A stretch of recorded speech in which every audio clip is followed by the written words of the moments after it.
Every criminal thinks they are smooth, but they eventually slip. Why was he in such a rush to pack the cakes hot? That's the word, rush. That's the word, rush. The post office comes at 10:30.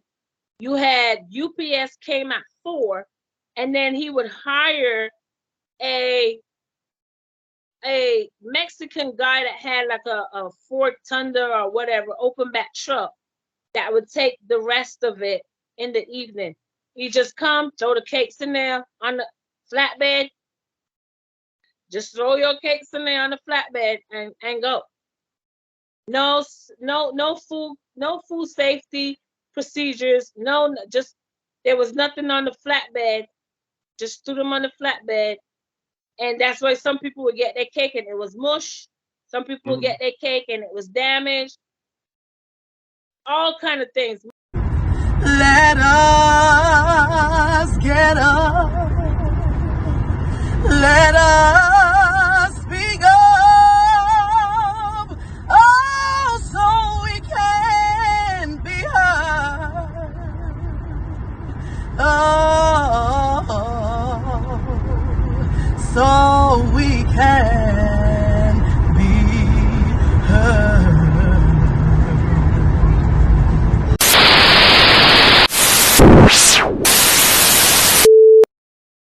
3, 2, 1. Disclaimer: all topics in this video are alleged and allegedly, and they are strictly for entertainment purposes only. Let's do it. Donna, how are you? Hi, I'm good. Long way home, the intro. I love it. Let's do it. Hey, Chopping it up with you like veggies in a food processor for Thanksgiving dressing. let's do it. Hey, let's go. Hey, let's do Okay, it. we better be ready with that introduction. Yeah, that was great. Jay's on point. Y'all interviewers better be on point because Jay know what he's doing. Take note. Let's go. Hey, let's do it. Jay, everybody do watch you. When you been doing your post about me, great job. If you are not one of my apple pies, those are my subscribers. You better go ahead and subscribe. It's a billion, jillion, cajillion people here on YouTube, baby. You might not come across me again. Set your notifications to all. That way you'll get alerts when I upload a new video. Feel free to like, comment below, and share. Be sure to follow me on social media, Facebook, Instagram, and Twitter. Click in this video descriptions. The links are at the bottom. Or click on my channel tabs. At the About tab, click the links below. Now, let's talk about it. As of the publishing date listed on this video, Darius Williams, also professionally known as Darius Cooks, has not been charged or convicted of any crimes. All participants in this docuseries have willingly agreed to participate and share their story, as well as answer questions pertaining to Darius Cooks Williams. All allegations are alleged. On episode 3, we got to hear Palmer's story in Welcome to the Trap Bakery. Now we continue with part 2 of her story. If you missed it, click in that description or go to the playlist. It's there, as well as episodes 2 and 1. But before we go any further, let's have a round of applause for Darius Cooks Williams. Darius, thank you for watching the first 2 episodes. I guess we'll find out later if you watched episode 3. Here's a round of applause for you.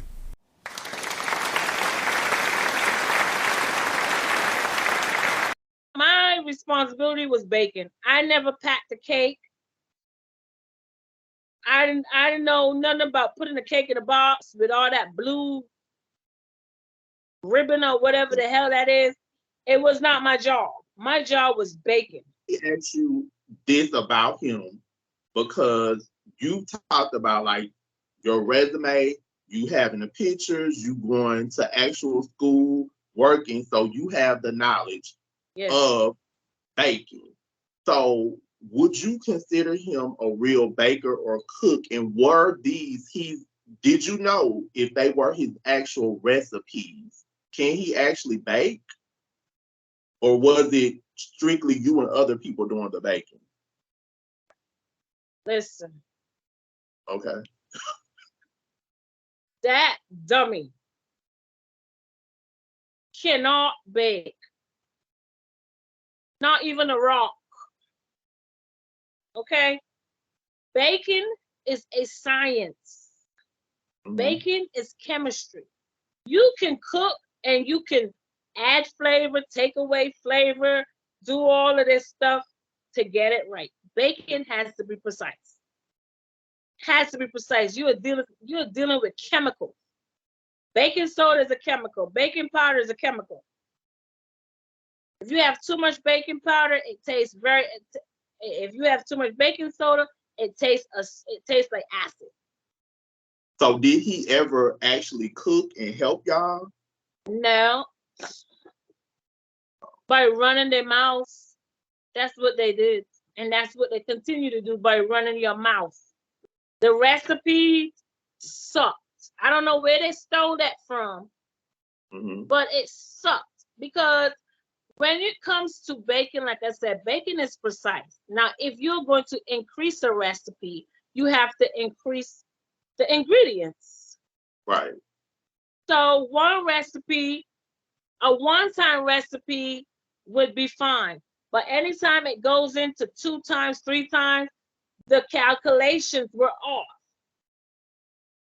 And I'm looking at it like, why is this cake coming out like this? So one day I really paid attention to the recipe and I'm like, you know what? This is what's going on. You increased the flour, but you didn't increase the baking powder. So did you ever ask him, like, why are these recipes like this? It would have been a total waste of my time because you're dumb. You don't know addition. You should know addition because you're a thief. A thief know how to act. Okay? You are a thief. So a real true thief knows how to act. This dummy did not know nothing. So me, as the baker, I didn't want anything to go out with. In the beginning, we had cakes that went out like that because I was just following your recipe. I was just following the recipe. And I realized that a lot of those, it was called a 7-Up cake, but it had no 7-Up in it. So really and truly, it was a lemon cake. It was not a 7-Up cake. Okay. One day I was like, you know what? I'm just gonna try something. And I looked at the recipe and I was like, oh wow, the measurements are completely off. This is why this cake is not coming out the way it's supposed to. I took my time and I did a completely different formula. A recipe in the culinary industry is referred to as a formula.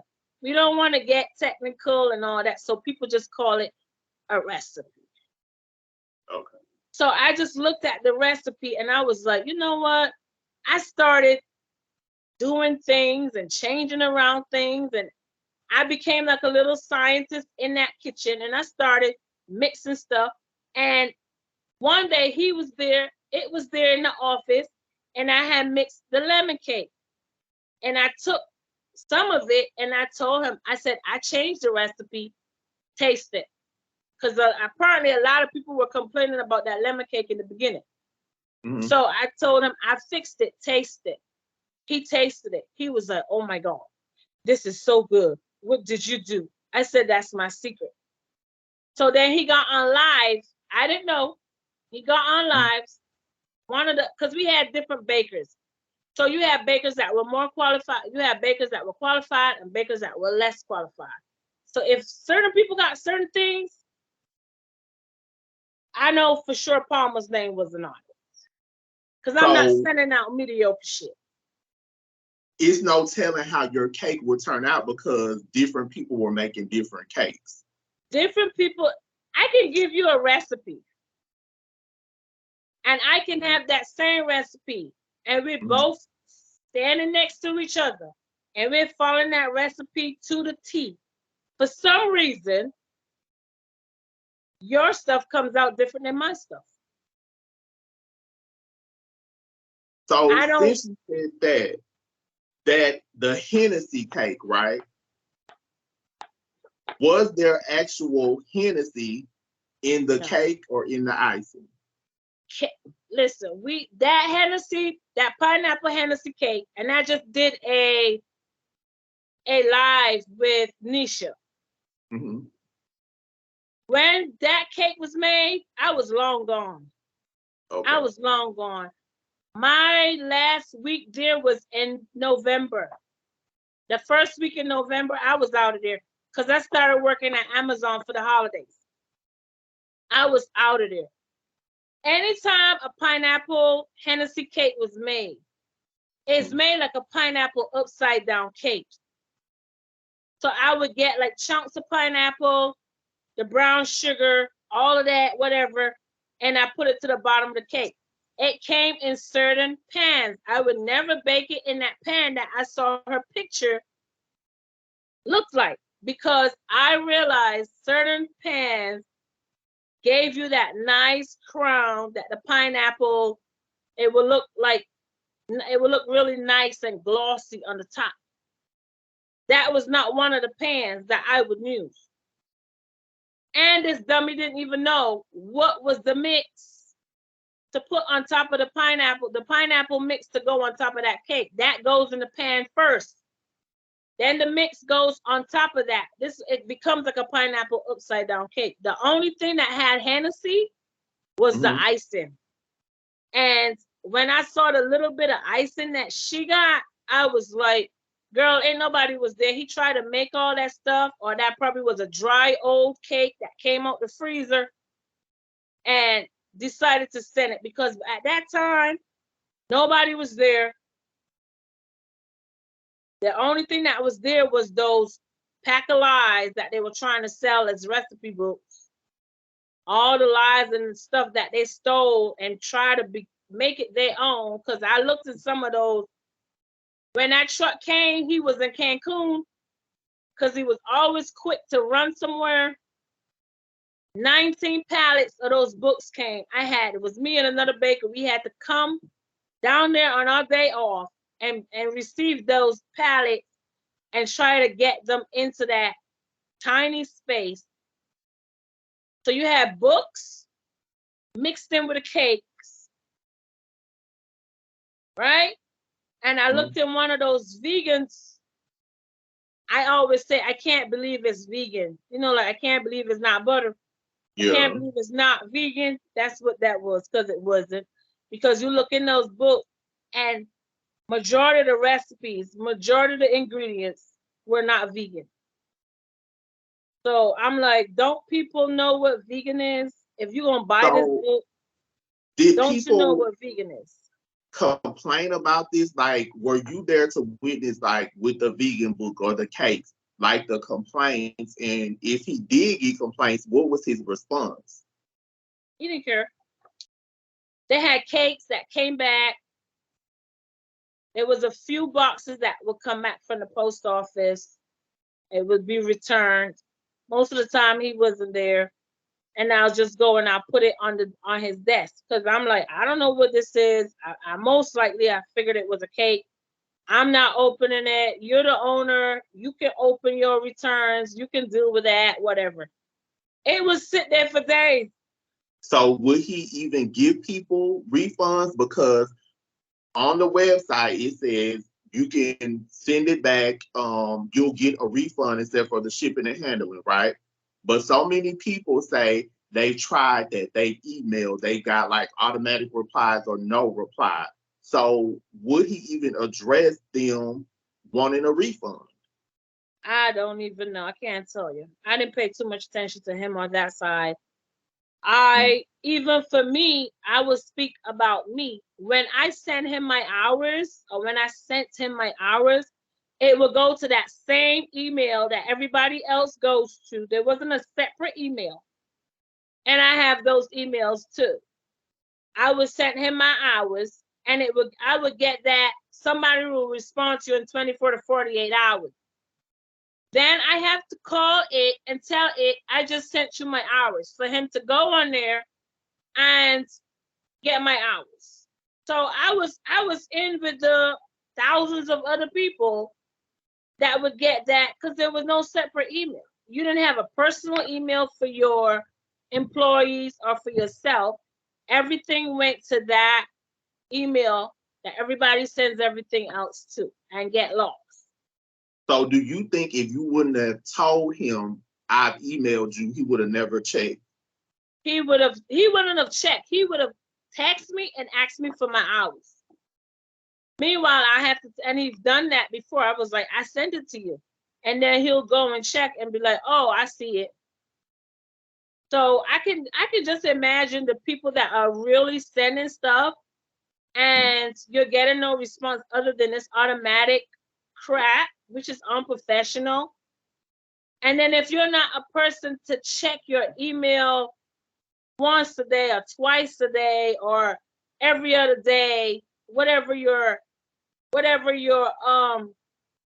schedule is around your email, if you're not that type of person to do that, then days and weeks and months is going to go by and you're caught up with the rest of everybody. Like then you have to get on live and try to address stuff and all that. Like that's unprofessional. Like really unprofessional. I want to get on live and do so-called customer service, which is very unprofessional because then everybody's information is out there. People know what your issues are. It's not good. It's not good business practices at all. Do you think the price that he was charging for the cakes was fair? Not. $50 for an 8-inch cake.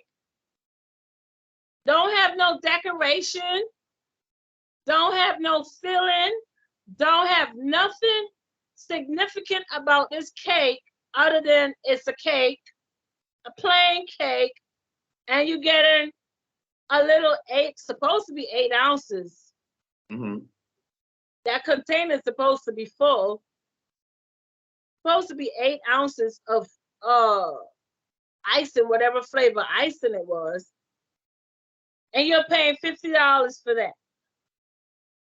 And then you still have to pay shipping. So shipping $15, most people pay $65. For one cake. For a cake. Putting a cake in a box and it have this blue ribbon. There's nothing special about that. $50 at least have some kind of glitz and glamour about the damn, even the box. Make the box look good. I have customers that save my cake boxes. So did he pack the boxes safely? Like you said, when the guy would put them on the truck, the cake might have been damaged, so he didn't really pack them up safely? Well, you can go to the post office and get priority boxes for free. They come 25 in a pack. You can go to the post office and get them, or you can order them. They come to your house. Those boxes, I would not suggest anybody put anything perishable in them because it's a really flimsy box. Unless you really secure that cake in there from moving, like bubble wrap the cake. Those cakes should have been bubble wrapped and not just put in. He used to have plastic, and you have a machine that you would get the lever and seal the bags, like a sealer, and seal the bag. Now, if this sealer is not, if that blade is not hot, because you have different numbers to turn it to. I think it's 0 through 9. 9 is the hottest. If that blade is not hot enough, when you cut that plastic, it will cut wherever the heat is, it's going to cut. Wherever the heat isn't, that plastic is not going to cut. It's just going to rip.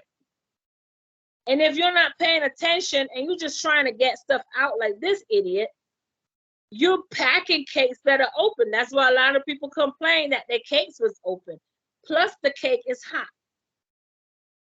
Right? So it's plastic. The heat probably opens it, but I'm telling you what happened. That blade wasn't hot enough because in between each cake, you have to give that blade enough time to heat back up. As you bring it down, it has to be hot. And if you have somebody that's not paying attention, like this fool that just wants to get cakes out quickly, then you're going to receive a cake with the bag open. So how did people get along with him? Like, were they excited about working with him? Did they have issues getting paid? Like, what was it like? I didn't have an issue getting paid. And I don't think anybody there got an issue getting paid. Not that I'm aware of. And for the most part, people work for you, just they didn't like you.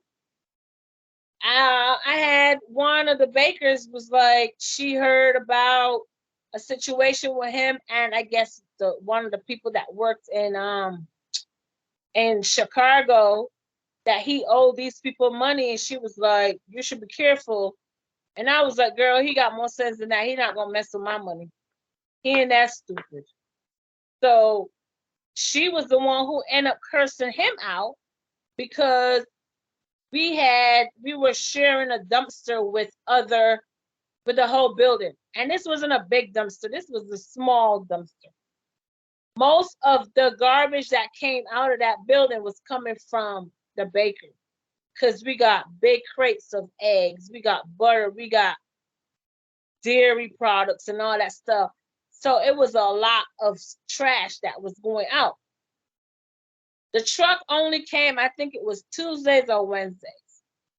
So if that dumpster is full from the whole building, because you got them having the hair bags of extra hair or whatever coming down, going in that dumpster, and then you have to wait to the following week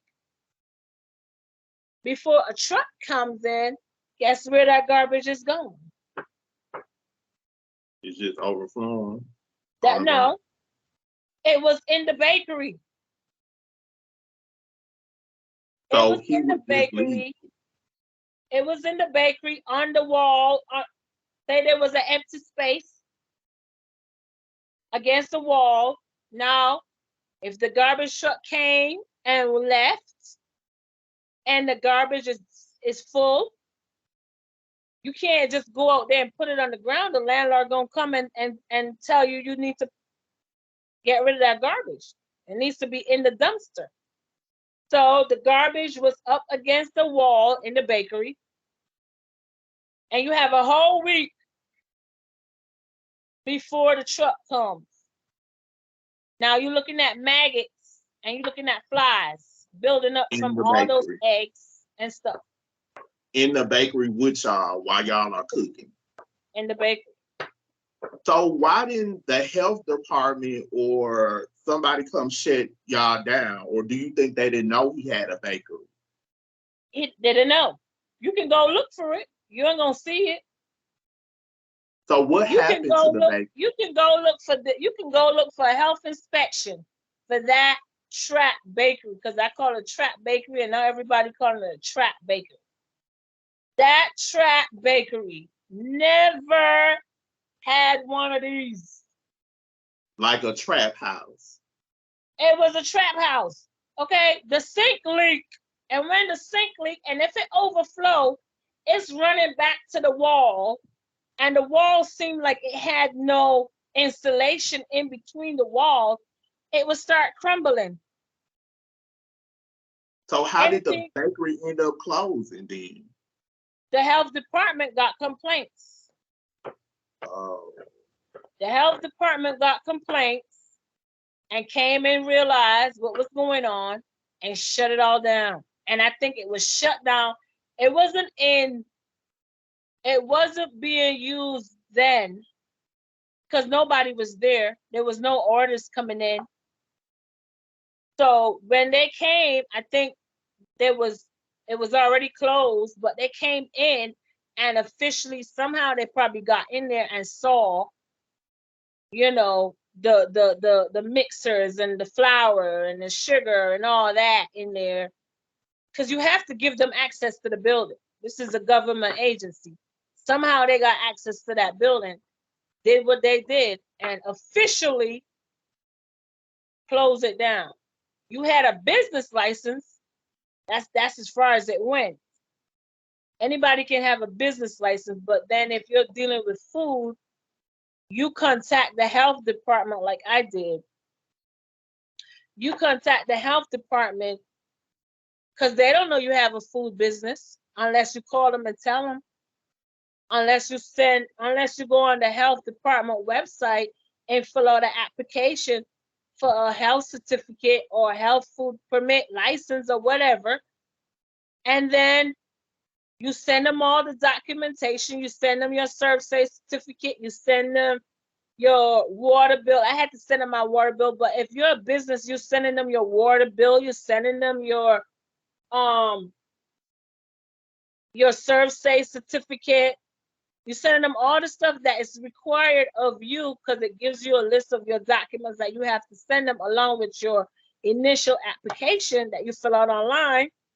And then somebody gets back to you and they tell you, okay, a health inspector is going to get in contact with you to set up a date where they can come out and do an inspection. So let me get this straight. So I understand it. It never, Darius Cook's Bakery never had a food license, never had a health inspection. How you showed me your certifications and your certificates, it never had that up on the building. On the inside, the garbage was still there with maggots and waiting for the garbage can to be full for y'all to take it out. It never had any certification. Nothing. And that was supposed to be a commercial kitchen. So that's why I call it a trap bakery, because if you're renting this space out as a commercial kitchen, it has stoves, it has it has ovens. The grill in there was so rusty, you probably would have had to got a tetanus shot if you had to grill anything on that damn grill. That's how rusty it was. It shouldn't even have been in there. But you such a dummy. You're looking for the cheapest of the cheap so that you can make a quick dollar and not worrying about nothing. Me, if that was my space, or if I was interested in buying that, renting that space out, or leasing that space out, I come in, the average person in the culinary industry, you're looking at everything. Mm-hmm. You're looking at the ceiling. Especially it's over a prep area. That's a no-no. That's a violation. Health inspector comes in and there's a big old space above your prep area and you can see the pipes of the building. At the top of the ceiling. You can see the pipes. So he didn't try to get it fixed or? Nah. Landlord had this fool paying to fix stuff. You're renting. If you're renting an apartment from somebody, do you spend money fixing it? No, you don't. The landlord do. You tell the landlord, oh, my sink is leaking. Every time I turn on that sink, all the water comes out and it runs all the way back to the other side of the bakery. I need you to send a plumber to fix that.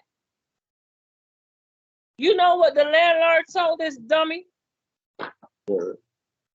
You gotta fix it. And he was okay with that? Because, I don't know, it probably was a shiesty deal anyway. Yeah. It couldn't have been a legitimate deal between the two of them. Because there's no way it's legit. You don't have a certification. You don't have a health inspection. As a landlord, you renting a commercial kitchen. I want to see one of these on the wall. Be sure to tune in to part 3 of Palmer's story. Welcome to the Trap Bakery. You don't want to miss the ending of her explosive finale of her story. Let us get up. Let us speak up. Oh, so we can be heard. Oh, so we can be heard.